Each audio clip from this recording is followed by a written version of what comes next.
Hi, this is Ross and this is DIY on the house. Today I'm going to be showing you how to replace a lower and upper element on an electric water heater.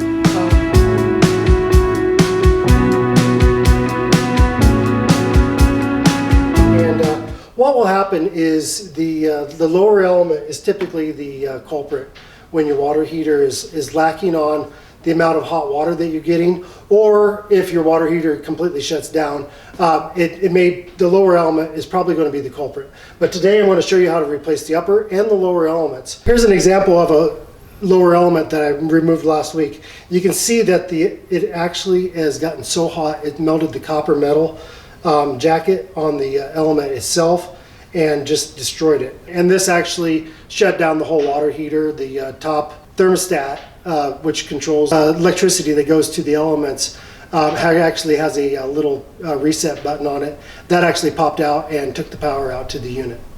So here is the new element we'll be replacing. We'll be replacing two of them actually.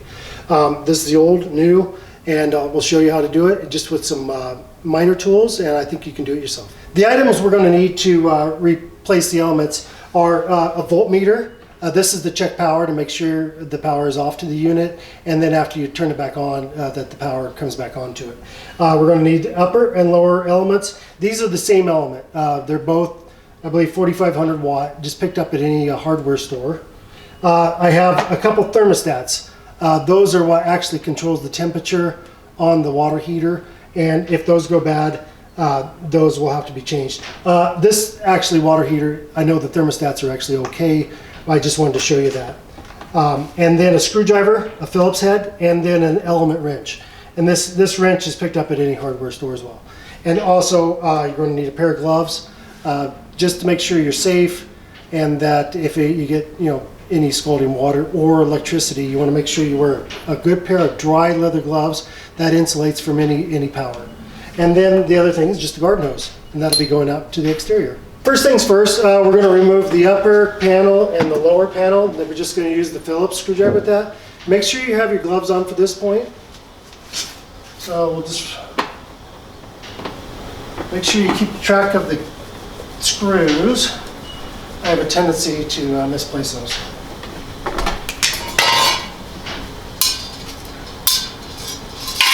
Put that to the side. This one actually has fiberglass insulation. We're going to remove that.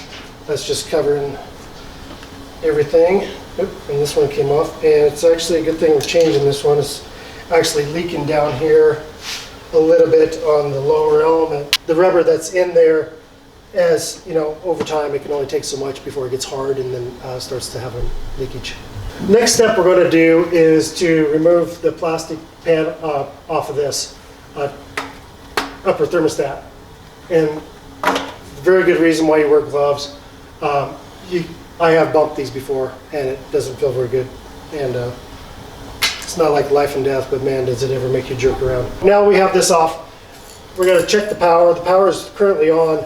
This is just a little cheapy voltmeter. So what we're going to do is, this is the negative lead on AC, which is alternating current. We don't have to worry about it. You could put the black on this or on ground or vice versa. You're going to get the same reading.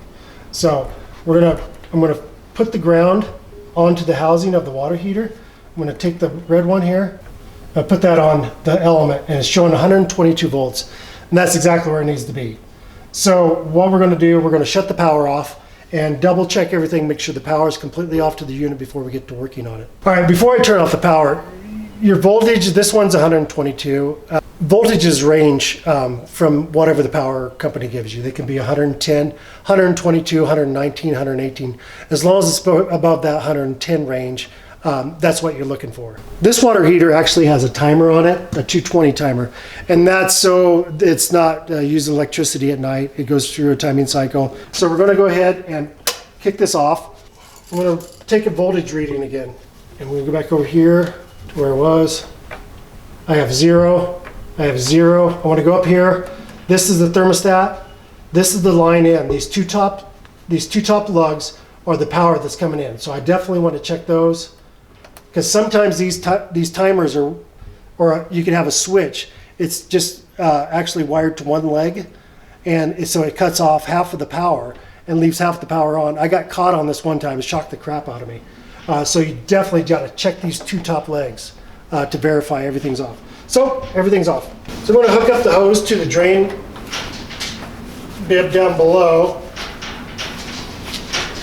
Make sure it's good and tight. And I'm going to go ahead and turn that on and double check, make sure water's coming out the end of the hose.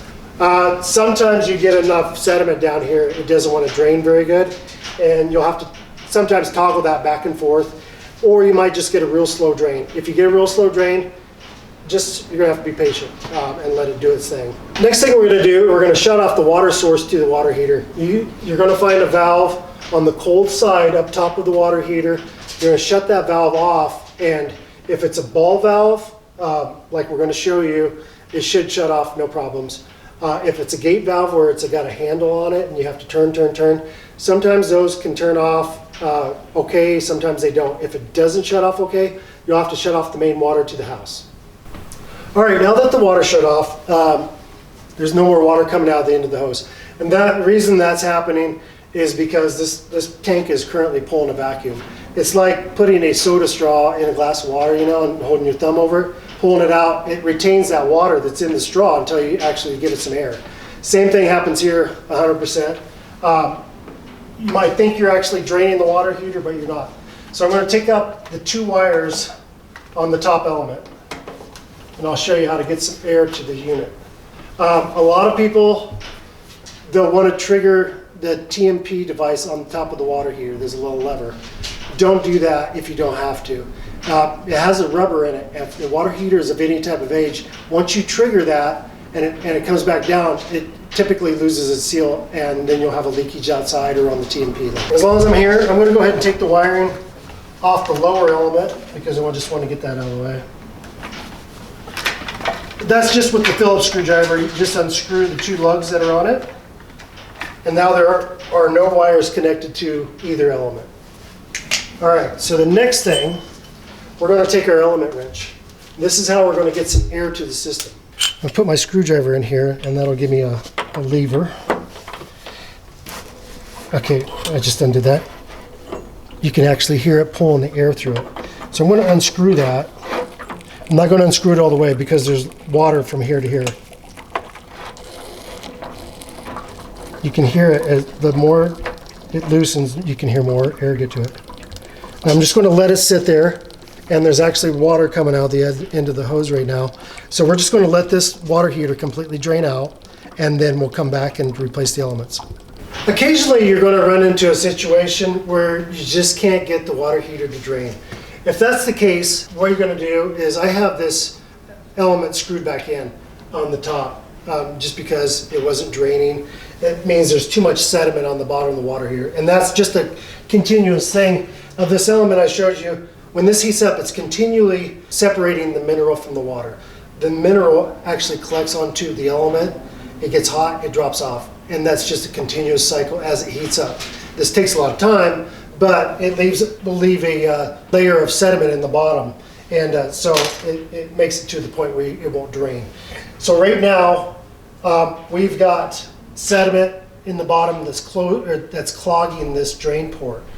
So I'm going to show you a way around that.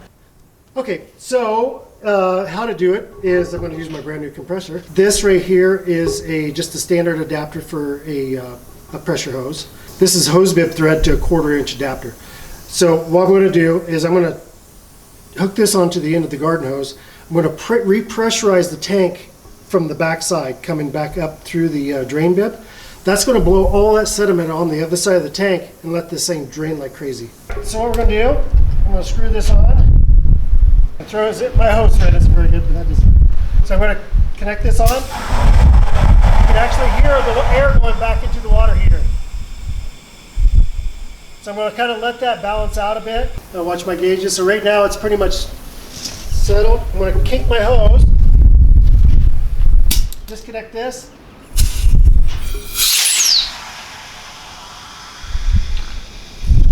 It's going to blow the water out. So right now I've got like probably 30 pounds of pressure behind this. So once it settles down, I'll recharge it again, do it over again until it's empty. Okay, so I'm going to remove the top element. all the air is out of the system in the water.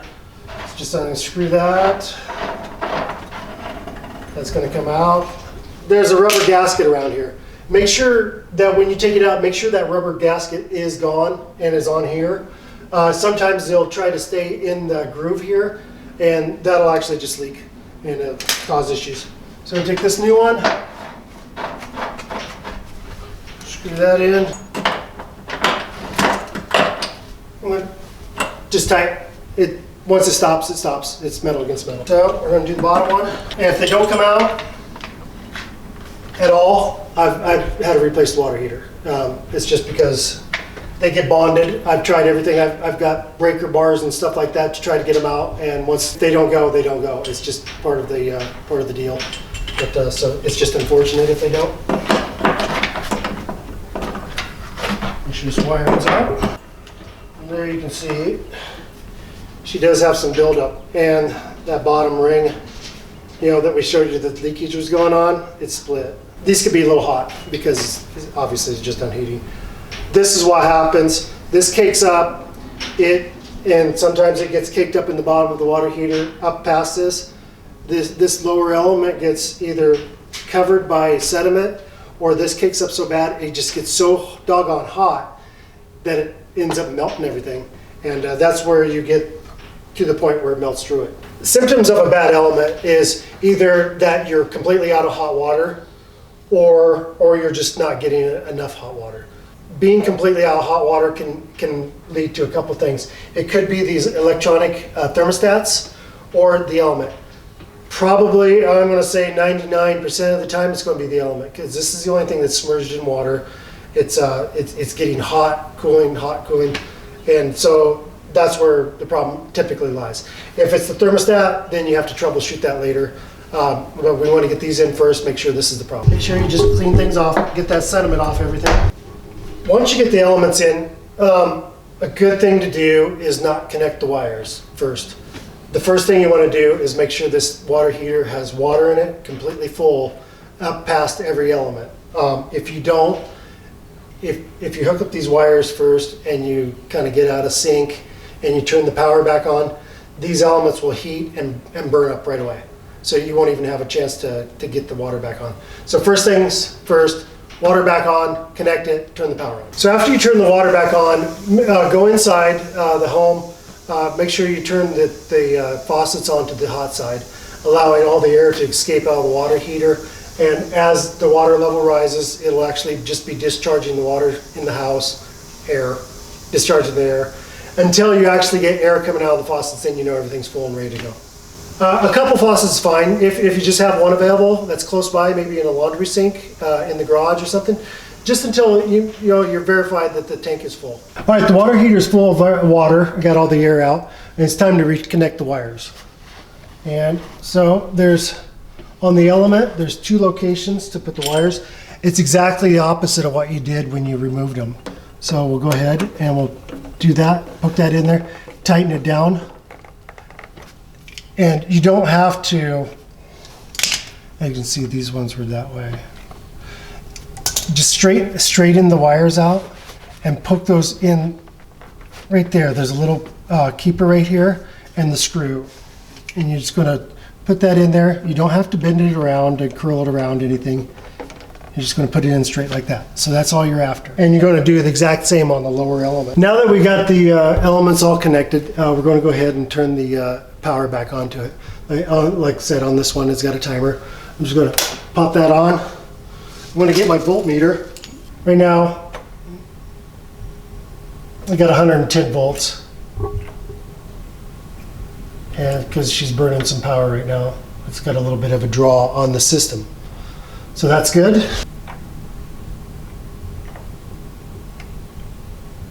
We've got power everywhere. So that's a good thing. So everything is still going good. As far as temperature on the water heater, on the thermostat here, once you turn the power on, don't adjust the temperature. You need to turn the power back off to adjust the temperature if you want it hotter or if it's too hot. Okay, once you do that, let's go ahead and I'm going to shut the power off, back off to the unit. Now I can adjust it. So you just take a flat bladed screwdriver and then you can turn this little dial either hotter or colder. This is 90 degrees down here. If you turned it down here, 125, 150.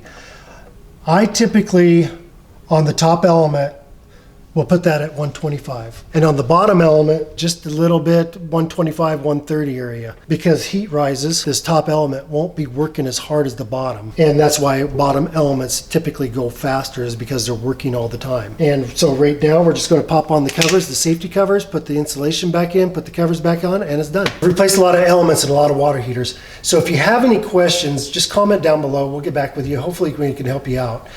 If you enjoyed the video, give us a thumbs up and subscribe to our channel if you'd like to watch home improvement videos. And thanks for watching DIY on the House.